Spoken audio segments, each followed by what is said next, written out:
কোনো এক director, I mean আমাদের বাংলাদেশি কোনো এক ডিরেক্টর, যে কিনা তার সিনেমায় কাজ করিয়ে সেই আর্টিস্টকে তার ন্যায্য পারিশ্রমিকটা দেয় না, এরকমই একটা এলিগেশন এনেছে এলিনা শাম্মী। এলিনা শাম্মী দুদিন আগে একটা স্ট্যাটাস দিয়ে জানান, একটা স্টেটমেন্ট দিয়ে জানান যে রিসেন্ট তিনি একটা সিনেমায় কাজ করেন এবং সেই সিনেমার যে ডিরেক্টর সে অনেক বড় চাপাবাজ, সে লাইক সবার সাথে চাপাবাজি করে চলে, ইভেন সে তার সিনেমায় কাজ করিয়ে সেই আর্টিস্টকে তার ন্যায্য পারিশ্রমিকও দেয় না, এরকম একটা এলিগেশন আনে তার রিসেন্ট কাজ করা এক ডিরেক্টরের উপর। এখন সেই স্ট্যাটাসে কিন্তু কোথাও ডিরেক্টরের নাম নেই, বাট তার স্টেটমেন্ট থেকে এটা ক্লিয়ার। প্লাস তিনি যেহেতু রিসেন্ট টাইমে সেই সিনেমাটায় কাজ করেছে এবং তিনি এটাও জানিয়েছে যে এই সিনেমাটা সামনে রিলিজ পাবে, এখান থেকে পুরোপুরি ক্লিয়ার যে তিনি দরদ সিনেমা প্লাস সেই ফিল্মের ডিরেক্টর অনন্যা মামুনের উপরেই এই এলিগেশনটা দিয়েছে। এখন ভাই আপনি যদি আমাকে বলেন জারিয়ান ভাই আপনি কি এটা বিশ্বাস করেন যে অনন্যা মামুন তার সিনেমায় একজনকে কাজ করিয়ে সে ন্যায্য পারিশ্রমিক তাকে দেয় না বা কখনো দেয়নি, এটা কি আপনি বিশ্বাস করেন? তাহলে আমি এক কথাই বলবো যে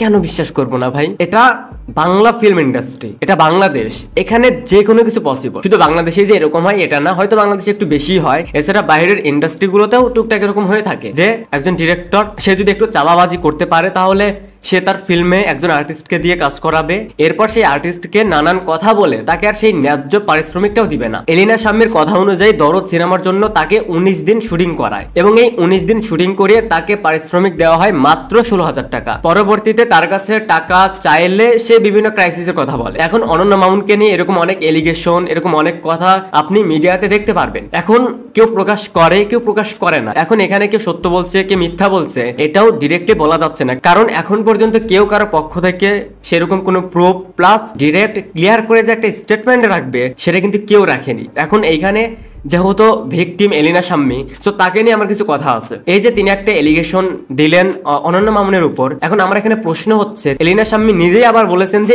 এর আগে তিনি তার সাথে আরো 2টা সিনেমায় কাজ করেছেন, সেই 2টা সিনেমাতেও সেম অবস্থা, সেখানেও অনন্যা মামুন চাপাবাজি করতো, পারিশ্রমিক ঠিকঠাক ভাবে দিত না। এখন আমার প্রশ্ন হচ্ছে আপনি অলরেডি অনন্যা মামুনের 2টা সিনেমা করেছেন এবং সেই সিনেমাগুলোতেও আপনাকে সঠিক পারিশ্রমিক দেয়নি, আমি ন্যায্য পারিশ্রমিক দেয়নি, আপনাকে ঘুরিয়েছে, আপনাকে নানান কথা বলেছে, তাহলে আপনি কেন আবার পরবর্তীতে এসে এই দরদ সিনেমায় কাজ করলেন? যেহেতু আপনার এক্সপিরিয়েন্স রয়েছে অনন্যা মামুনের সাথে যে তার সাথে কাজ করলে সে ন্যায্য পারিশ্রমিক দেয় না, সে ক্রাইসিসের কথা বলে সেটাকে এড়িয়ে যায়, তাহলে আপনি তার পরবর্তী সিনেমায় কেন কাজ করলেন? এইখানে কি শুধুমাত্র অনন্যা মামুনের দোষ? এই যে যারা দুদিন পর পর এসে ভিকটিম সাজে, দুদিন পর পর এসে বলে যে আমাকে অমুক সিনেমায় নেওয়ার কথা বাট নেয়নি, আমাকে সিনেমায় কাজ করিয়ে পারিশ্রমিক দেয়নি, আমাকে ন্যায্য পারিশ্রমিক দেয়নি, বা আমার সাথে উনি এরকম মিসবিহেভ করেছে, আমাকে এই ধরনের কথা বলেছে, আমাকে সিনেমায় নেওয়ার কথা বলে সাইনিং করিয়ে পরবর্তীতে নেয়নি, এরকম রিপোর্ট অনেক দেখা যায় মিডিয়াতে। এখন আমার কথা হচ্ছে যারা ভিকটিম তারা নিজেরাই কিন্তু সেই মানুষগুলোকে সুযোগ করে দিচ্ছে। আপনি নিজে জানেন তার সাথে কাজের এক্সপিরিয়েন্স আপনার কেমন, তাহলে আপনি সেই টাকাটা